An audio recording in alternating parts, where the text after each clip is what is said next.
എൻ്റെ ലിപ്സിൽ ഒരു ചെറുതല്ല അല്പം വലിയ തന്നെ ഒരു വെളുത്ത പിഗ്മെന്റേഷൻ ഉണ്ടായിരുന്നു. ഒരു വെളുത്ത പാടെന്നൊക്കെ നമുക്ക് വേണമെങ്കിൽ പറയാം. ദൂരെ നോക്കുമ്പം വെള്ളപ്പാണ്ടെന്നൊക്കെ പറയാവുന്ന രീതിയിലായിരുന്നു അതുണ്ടായിരുന്നത്. ഞാൻ കുറേയേറെ ഡോക്ടർമാരെ കണ്ടു, കുറേയേറെ ട്രീറ്റ്മെൻറ്റ് എടുത്തു. പലരും പറഞ്ഞു കുറേ സമയമെടുത്ത് മാത്രമാണ് പോകുന്നത്. ചിലർ പറഞ്ഞു നമ്മുടെ സ്കിന്ന് തുടയിലെ തൊലിയെടുത്ത് ക്രാഫ്റ്റ് ചെയ്യണം. അങ്ങനെയൊക്കെ പല അഭിപ്രായങ്ങളും പറഞ്ഞു. ഇതൊന്നും ശാശ്വതമല്ലായും തോന്നി ഞാൻ നടന്നപ്പോഴാണ് ഇങ്ങനെ ഒരാൾ പറഞ്ഞിട്ട് സ്ത്രീയുടെ അടുത്ത് വരുന്നത്. സ്ത്രീ ഏതാനും സമയം കൊണ്ട് കൃത്യമായിട്ട് പറഞ്ഞാൽ അവരുടെ മേക്കപ്പ് കിറ്റിൽ നിന്ന് എന്തോ ഒരു സാധനം എടുത്ത്, എനിക്കങ്ങനെ പറയാനേ അറിയാവുള്ളൂ, എൻ്റെ ചുണ്ടിലൊന്ന് അപ്ലൈ ചെയ്തു.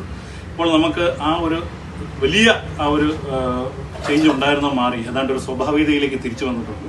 അപ്പോൾ ഇത്രയും പെട്ടെന്ന് ഈ കാര്യങ്ങൾ പരിഹരിക്കാൻ പറ്റിയത് ഇദ്ദേഹത്തിൻ്റെ അനുഭവ സമ്പത്ത് കൊണ്ടാണെന്ന് മനസ്സിലായി. അപ്പോൾ ഇത് എൻ്റെ സ്വന്തം അനുഭവം ആയതുകൊണ്ട് ഞാനത് തുറന്നു പറയുകയാണ്. അപ്പോൾ എല്ലാവിധ ഭാവങ്ങളും ഈ ഒരു സപ്പോർട്ട് ചെയ്തു തന്നതിന് താങ്ക് യു.